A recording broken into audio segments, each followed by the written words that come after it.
After 3 years of growing blueberries in containers, I can confidently say that they are easy to grow. I haven't protected these plants, I haven't put any special fertilizers or special amendments, no sprays, no shade, no covers. I haven't even pruned them. So if you have problems growing blueberries in containers, it's probably one of these two things. So if you're new here, my name's Lucas. I grow lots of I grow lots in pots. All right, so the first one is probably your potting soil. Blueberries are known to need an acidic soil, and that's going to be peat moss and pine bark is what's normally recommended. So according to this guide I found from the University of Florida, they're recommending the pH around 4 to 5. If you have a rabbit eye variety, they're recommending the pH to be around the 4.5 to 5.2 range. So to be honest with you, I've never measured pH before during my whole time growing plants. I've never been concerned about pH, except for when it comes to blueberries, only because they say blueberries need an acidic soil. The potting mix I use is composed of 1/3 peat moss, and I grow all my plants in it. I don't really mix it up for any type of plant. I have like figs, jujubes, lychees, mulberries, guava, everything is all the same. Even some things like strawberries. I even have a young May that's been grown in the same potting mix. So this soil is something we get locally in nursery in Southern California. It's called top pot. It's made of pumice, peat moss, perlite, sand, and charcoal. So I understand this is a soil that most people can't get. And you can make a simple soil like this with just half peat moss and half pumice.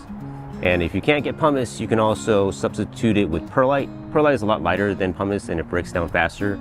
They also sell mixes that are already part peat moss and part perlite. Pro Mix HP is one of them, Sunshine Mix number 4, and these are all obtainable at the big box stores. Personally, I just mix my own soils now, so I would buy bulk pumice or buy bulk sand. I buy peat moss on sale a lot of times too.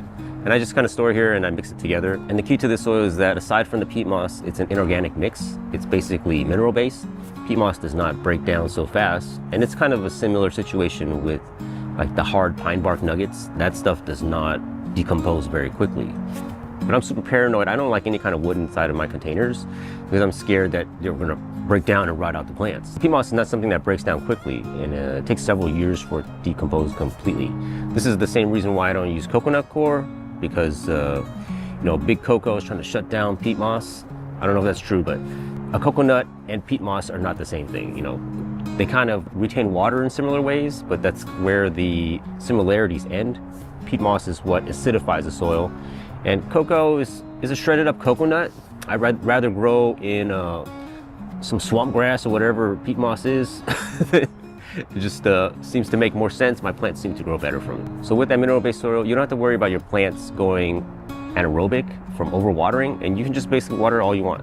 So right now it's springtime. We're kind of in the 70s right now, but I'm still watering every day. I have a drip system that waters in 3-minute intervals.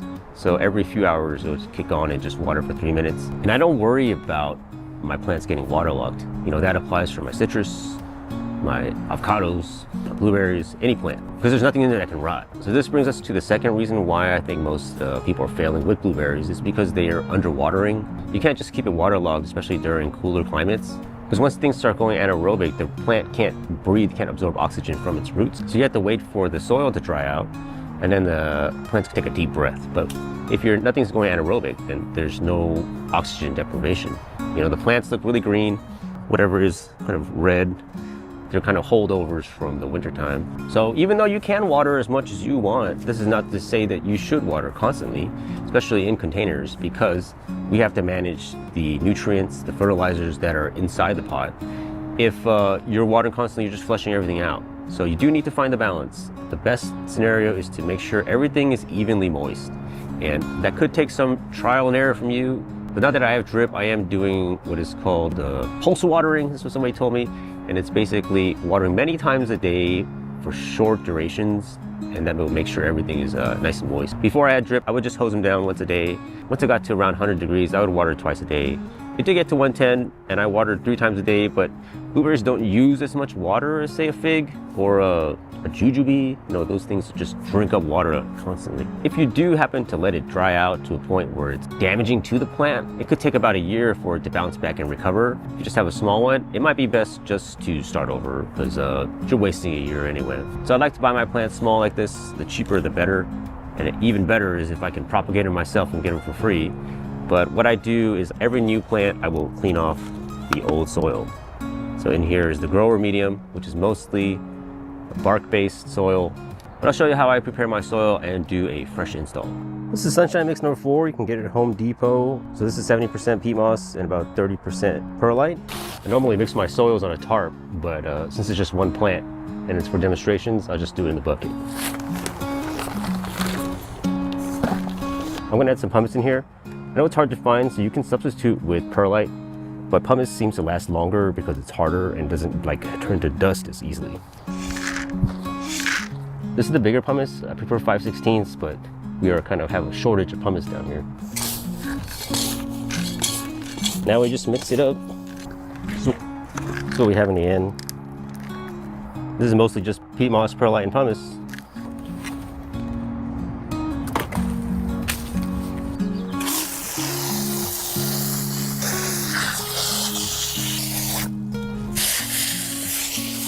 Most of the soil is wood chips like this. So not all plants tolerate bare rooting very well, but blueberries handle it exceptionally well. I have never lost a leaf from this. I got a 5-gallon pot and the blueberries stay in here for 2 years. So let's get them potted up. Pink lemonade. Just shove it in there.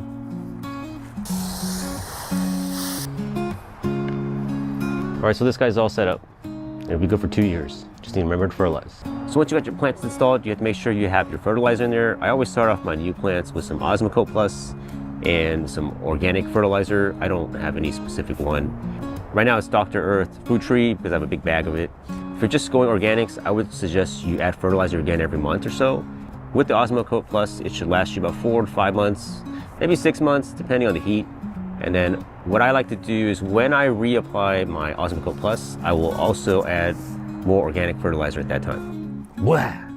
Personally, I haven't had to add any acidifiers. People will recommend sulfur. I think there's a pelletized version of that breaks down a little bit slower. I've heard people recommend vinegar, and I wouldn't recommend just adding straight acid into your plants. Sulfur probably makes more sense. I do also like to fertilize with a synthetic fertilizer once in a while, like Jack's 25, 5, 15. I use this for all my plants, and it's only because it's the only one I own. I bought a big 50-pound bag, and it's been going on 3 years and it's still hanging in there. People also use berry-specific fertilizers like Berrytone, and that's probably a good idea. I just haven't had the need for it. If these plants were really suffering, then I would look into changing my protocol, but this has been fine with what I've been doing. So for the containers, I transplant one of these into a 5-gallon. I grew it out for a year, and I checked the roots after a year, and there was still space. So this year what I'm doing is I'm gonna leave it in there for 2 years. If I had the space and I knew exactly where I wanted my blueberry to be at, I would probably just put it straight into a 15 or 25-gallon pot. Or even better, if you like the aesthetic, then I would put it in a wine barrel and just have it right there and just let it grow as big as it wants. Because I have so many plants, it's a problem, yes, but I need to manage my size of my pots. So that's why I'm starting with a 5-gallon, and I'm gonna keep it there as long as I can until I need to step it up to a 15-gallon because it'll do fine inside that pot. Growing conditions are simple: full sun and lots of water. I have had these out in 110-degree heat for 3 days, and I had no protection. I didn't even cover the pots at the root zone, and I had no issues. So would I recommend letting the containers get covered in 110 heat? No, but we do our best. You try to be out here at 110 degrees managing all these plants. It's not fun. Like I said, no issues, no sprays, no covering. They did totally fine. I didn't see any burn damage either. My avocados, that's another story. I don't just go out there and buy any blueberries that are being sold in Home Depot. You need to know which varieties and what types of blueberries to grow in your area. So the best place is your local nursery, assuming they know what they're doing and they know what they're talking about. But let's go over the main types of blueberries first. So we have northern high bush and southern high bush. So the difference is one is northern and one is southern, something like that. There's like a background to it, but the main thing you need to know is that the northern high bush needs more chill hours than the southern high bush. So in Southern California, where I'm at, I only grow the southern high bush. The first 2 southern high bush varieties I started with were Emerald and Jewel, and they have done very well. I would probably recommend those 2 as the ones to get. They have done better than Star, which probably half the size of my Emerald and Jewel. When it comes to chill hours, the northern high bushes, we're looking at like 600 plus chill hours. And then the southern high bushes, we're looking at about 100, 300. So I get about 300, maybe less than that now, because it's been really warm. And my blueberries, they don't go dormant. None of them drop all their leaves. They're basically green all year. Another variety is Rabbit Eye, and these do good in southern, more humid areas. And the chill is known to be about 350 to 700 hours. I only grow one Rabbit Eye, and it's pink lemonade. And I like it because the fruit's pink. It's a very unique looking blueberry, but it's noticeably less productive than my southern high bushes. But it is a very cool plant to have. So you do definitely need to know your chill hours. If you're unfamiliar with chill hours, it's basically the amount of time that a tree goes dormant and collects cold at a certain range of temperature. And that's a whole nother subject, but it's something that's probably easily looked up in your area. And it's also something that's affected by microclimate. So that's a whole different topic. Another variety is low bush. It's not something that I do grow here, but they're known to be more smaller and compact. These are for areas like zone 2 to 7 and stuff like that. So it's some places that get very cold. I saw a variety called Top Hat, and it was small and compact. It was like, like 2 feet tall, loaded berries.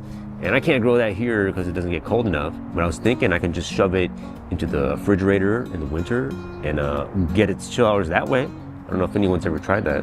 Most of the varieties that are being sold now are self-fruitful, so you only technically need one, but you want 2 different varieties because the cross-pollination is what makes those big, huge blueberry sizes. If they're not pollinated, then they turn out really small. So here's the size of one that's been cross-pollinated. It's the big fat size, and then here's like one that is not. And it's not ready yet, but you can kind of get the idea of the sizing that it's going to be at. They're just much smaller if they're not pollinated. So definitely get 2. Don't buy the same ones. When I was at the nursery buying my original ones, that's what they told me. And I went ahead and I bought 2 of each. And then they're like, what the hell are you doing? And I'm like, oh, I'm buying it for my friend. So I gave half of them away. But they didn't know that, and they just looked at me like I was stupid. So if you're in Southern California and you're only getting 2, I like Emerald and Jewel out of the ones I grow, but I do not grow O'Neill, and I've heard that is a very good blueberry too, so maybe add that one on your list. So once these berries turn blue, they're technically edible, right? But they're not peak. They need a little bit more heat or a little bit more hang time to get to that super sweetness. But that's a good one. What I hated when I ate store-bought blueberries was having one really good one and trying to chase after that flavor after every other blueberry was sour.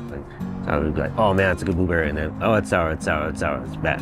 So if you have your own trees, you can be selective on how you pick them. And blueberries have excellent hang time, I found. So they can stay on the vine without going bad. It's very different from something like a fig or a mulberry. You have like 2 days. But if you just leave your blueberries on your bushes, I can guarantee you the birds are gonna eat them all. The birds have basically eaten several of my other plants last year. And that's when I got my tree bags. So I do bag my bushes. I recommend having a bag with a zipper. That way you can wrap it up on the bottom, to cinch it down, and then unzip it every day to harvest. I use tree nets without zippers, and it's a pain to unwrap it every time you want to go harvest your fruit. It's much easier just to unzip it and then zip it back up. Blueberries grown from your backyard are gonna be some of the best you ever had. And if you wanna have some of the best citrus from your yard, I did a video on that right here. And if you wanna grow avocados in your backyard, that's something you can see right here.